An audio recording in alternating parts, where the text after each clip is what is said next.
जय शंकर, हर हर शंकर। परम पूज्य Swami ji, south India education society के अध्यक्ष श्री वी शंकर, सचिव श्री सेतु रमन, आज ही इसी मंच पर पुरस्कृत हुए स्वामी तेजोमयानंद जी, श्री अमिताभ बच्चन जी, श्री सेम पेट्रोदा जी और इस गरिमामय समारोह में उपस्थित मेरे बहुत ही स्नेही भाइयों और बहनों, सबसे पहले तो मैं स्वामी जयेंद्र सरस्वती जी के श्री चरणों में अपना प्रणाम निवेदन करती हूं और उसके बाद जूरी के उन सदस्यों के प्रति कृतज्ञता ज्ञापित करती हूं जिन्होंने Swami Chandrashekhar Saraswati national eminence award के लिए मुझे चुना। मित्रों, राजनीतिक क्षेत्र में पुरस्कार तो अनेक मिले हैं, लेकिन आज का ये पुरस्कार स्वामी जी पुरस्कार नहीं, मेरे लिए आशीर्वाद है। साक्षात परमाचार्य जी का आशीर्वाद, साक्षात शंकर का आशीर्वाद। इसीलिए पुरस्कार मिलने पर प्रसन्नता होती है, पर आज अपने आप को धन्य महसूस कर रही हूं ये आशीर्वाद प्राप्त करके मैं धन्य। लेकिन इस पुरस्कार के साथ, आशीर्वाद के साथ बहुत महती जिम्मेदारी भी चली आई है, क्योंकि जब साइटेशन पढ़ी जा रही थी तो जिन गुणों का वाचन किया जा रहा था, ये जिम्मेदारी है कि जीवन भर उन गुणों पर खरी उतरूं और उसमें से एक भी चीज ऐसी न लगे कि जो कही गई थी लेकिन असत्य नहीं। साइटेशन का वाचन संस्कृत में हुआ। शंकर जी, संस्कृत के प्रति आपकी निष्ठा और अनुराग देखकर मेरा मन बहुत प्रफुल्लित हुआ, क्योंकि शायद कम लोगों को यहाँ ये मालूम हो कि संस्कृत विश्व की सबसे वैज्ञानिक भाषा है। सेम पेट्रोदा यहाँ बैठे हैं, वो साक्षी होंगे इस बात के कि जब दुनिया में टॉकिंग कंप्यूटर बनाने की बात चली तो प्रश्न उठा कि कौन सी भाषा उसके लिए चुनी जाए, क्योंकि कंप्यूटर का अपना कोई विवेक नहीं होता। जो आप बोलते हैं वही वो लिखता है और जो लिखा जाता दिया जाता है उसी को वो पढ़ता है। इसलिए भाषा व्याकरण की दृष्टि से भी वैज्ञानिक होनी चाहिए और ध्वनि की दृष्टि से भी, जो बोला जाए वही वो पढ़े।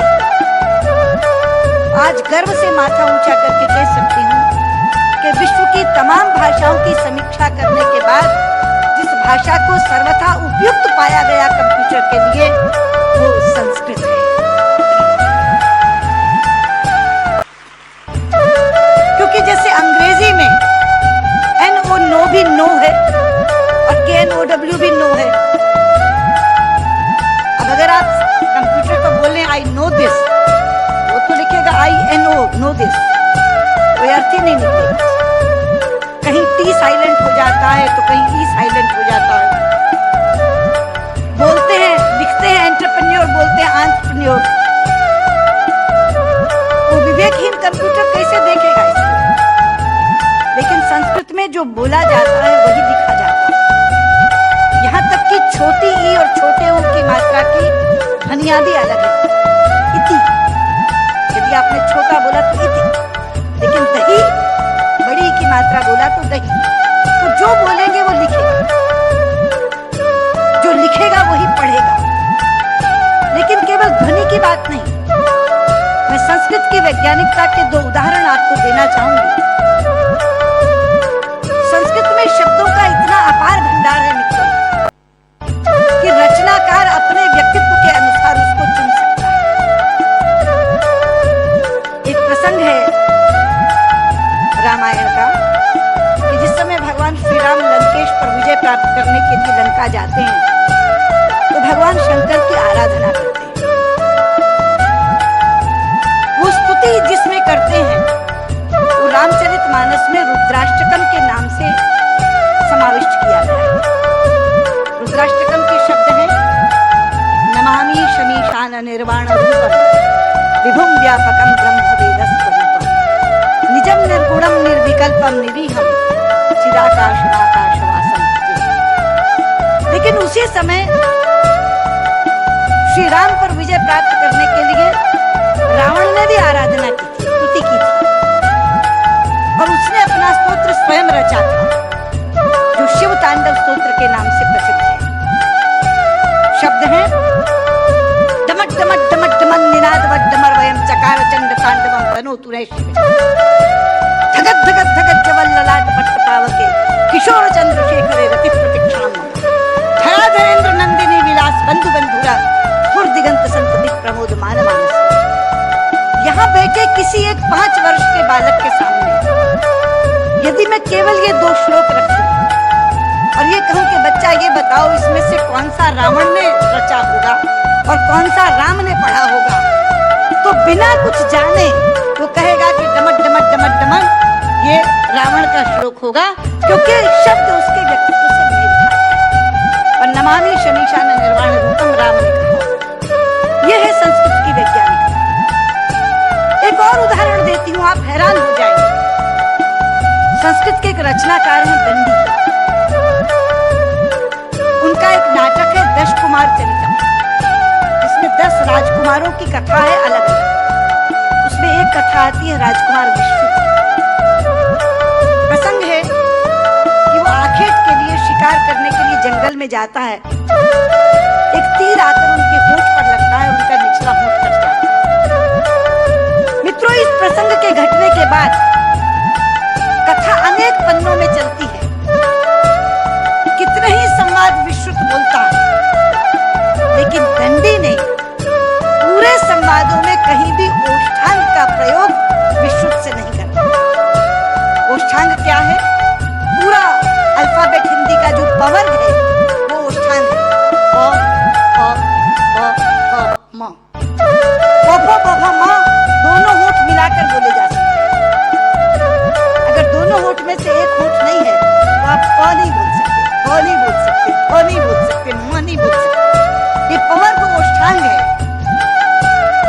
तो अगर उसका एक होंठ कट गया तो उसने पवर्ग का उच्चारण कैसे किया, ये कोई भी प्रश्न कर सकता था रचनाकार से। इसलिए अनेक संवादों में कहीं भी ओष्ठांग का प्रयोग नहीं है। यह है संस्कृत की वैज्ञानिकता।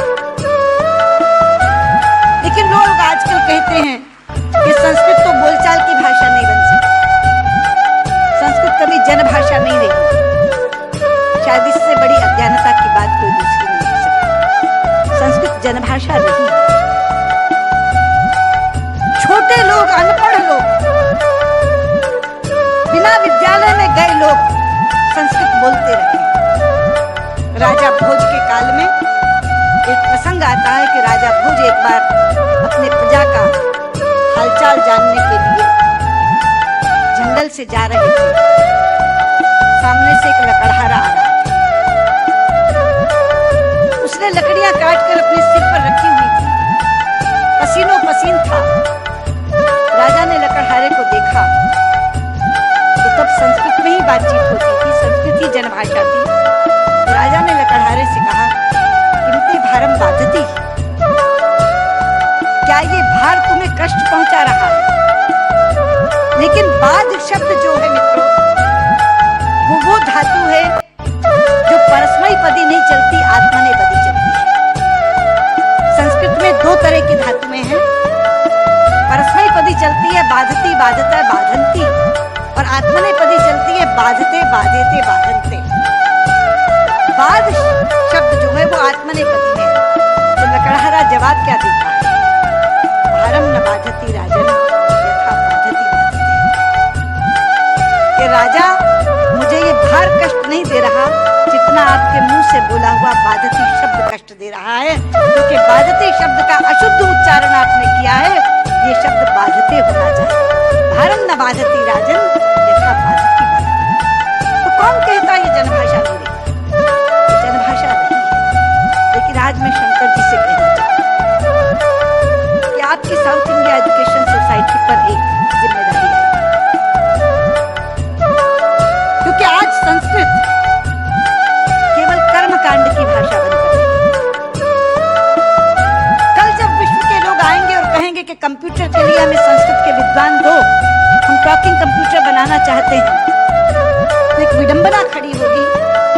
संस्कृत आती है उसे कंप्यूटर नहीं आता, जिसे कंप्यूटर आता है उसे संस्कृत नहीं आता। इसलिए केवल साइटेशन संस्कृत में पढ़कर अपने कर्तव्य की तीसरी मत करनी चाहिए। साउथ इंडिया एजुकेशन सोसाइटी का ये फर्ज बनता है, ये कर्तव्य बनता है कि वो ऐसे लोग पैदा करे जो संस्कृत और कंप्यूटर दोनों के परम विद्वान बने। और उस समय जब हमारे सामने ये बोध आकर के खड़ा हो, ये विषय आकर के खड़ा हो कि टॉकिंग कंप्यूटर के लिए संस्कृत के विद्वान चाहिए, तो साउथ इंडिया एजुकेशन सोसाइटी कहे ये लीजिए हम देते हैं जो संस्कृत के भी ज्ञाता हैं और कंप्यूटर के भी ज्ञाता हैं। क्योंकि अथाह भंडार भरा पड़ा है हमारे ज्ञान का, हमारे शास्त्र, हमारे उपनिषद, हमारे ग्रंथ, और उन ग्रंथों की सोच लोगों तक पहुंची नहीं। आज अभी शंकर जी अपने प्रारंभिक वक्तव्य में कह रहे थे उदार चरिता नाम वसुधैव कुटुंबकम, ये संस्कृत जानने वाले की सोच है। संस्कृत बोलने वाला पूरी पृथ्वी को परिवार मानता है, वसुधैव कुटुंबकम। संस्कृत बोलने वाला पृथ्वी को परिवार मानता है और अंग्रेजी बोलने वाला विश्व को बाजार मानता है। और ये सोच का अंतर है, क्योंकि परिवार में प्यार होता है मित्रों, बाजार में व्यापार होता है, केवल व्यापार, शुद्ध व्यापार। लेकिन ये कौन बताएगा लोगों को कि भारतीय संस्कृति में पूरी पृथ्वी को, पूरी वसुधा को कुटुंब मानने की भावना है। सर्वे भवन्तु सुखिनः, हम तो सर्व की बात करते हैं, सर्वे सन्तु निरामयाः, सर्वे भद्राणि पश्यन्तु मा कश्चित् दुःखात् भवेत्। सर्व के कल्याण की कामना किसने की है? लोग अपनी अपनी बात करते हैं, लेकिन ये है वो भारतीय संस्कृति जो सर्व के कल्याण की कामना करती है। इसलिए बहुत ज्यादा आवश्यक है कि ये ज्ञान जो छिपा पड़ा है पुस्तकों में, केवल इस कारण नहीं पहुंच पा रहा कि ऐसी भाषा में है जो भाषा मृतप्राय होती जा रही है, जो भाषा केवल मंत्रोच्चार की भाषा बन गई है कि विवाह पद्धति करानी है, जन्म मरण कराना है तो पंडित जी को बुला लो, वो भी अपना आधा अशुद्ध और आधा शुद्ध बोल के चले जाते हैं, क्योंकि उनको भी कोई टोकने वाला नहीं, उनको भी कोई कहने वाला नहीं कि आप क्या करते हैं। इसलिए साउथ इंडिया एजुकेशन सोसाइटी पर ये जिम्मेदारी आई है, आप इस काम को करें। और मैंने अभी जब आप बैठे थे तो मैंने आपसे कहा था जो 2.5 लाख का पुरस्कार आपने मुझे दिया है, मैं आपको वापस करती हूँ।